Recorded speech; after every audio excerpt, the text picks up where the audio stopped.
एक line in दोनों point से पास करती है। जब वो लाइन क्रॉस करती है वाईजेड प्लेन पे, तो वो टच करेगी वाईजेड प्लेन को एक पॉइंट पे। उस पॉइंट के कोऑर्डिनेट्स निकालने हैं।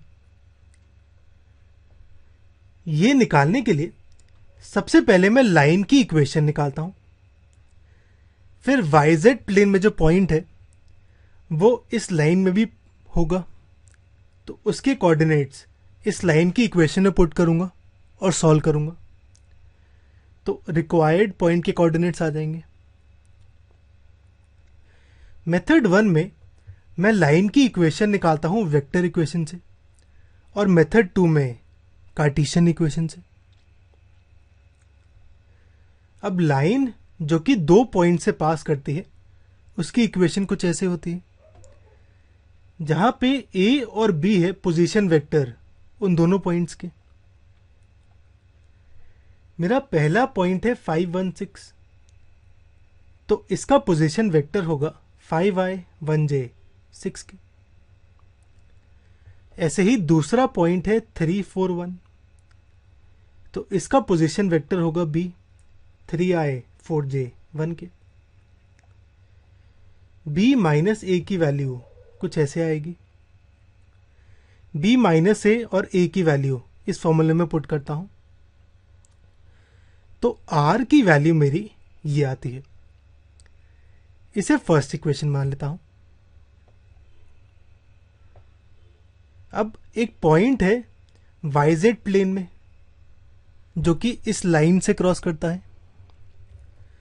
अब क्योंकि लाइन वाईजेड प्लेन में है, सॉरी पॉइंट वाईजेड प्लेन में है, तो उसका एक्स कोऑर्डिनेट 0 होगा। तो पॉइंट के कोऑर्डिनेट होंगे 0 YZ। यानी इसको वेक्टर फॉर्म में लिखूं तो ये होगा 0i YJ Z के। इसको सेकेंड इक्वेशन मानता हूं। अब पॉइंट लाइन में लाई करता है, तो इसकी इक्वेशन सेटिस्फाई करेगा। तो इस सेकेंड इक्वेशन को फर्स्ट इक्वेशन में पुट करता हूं। ये कुछ ऐसे आता है। दोनों का लेफ्ट साइड सेम है, तो राइट साइड सेम होना चाहिए। तो मेरी अल्टीमेटली ये इक्वेशन आती है। ये दोनों वेक्टर्स इक्वल हैं, तो इसका मतलब करस्पॉन्डिंग कंपोनेंट्स इक्वल होंगे। इसका आई कैप इसके आई कैप के इक्वल, इसके जे कैप इसके जे कैप के, एंड सो ऑन।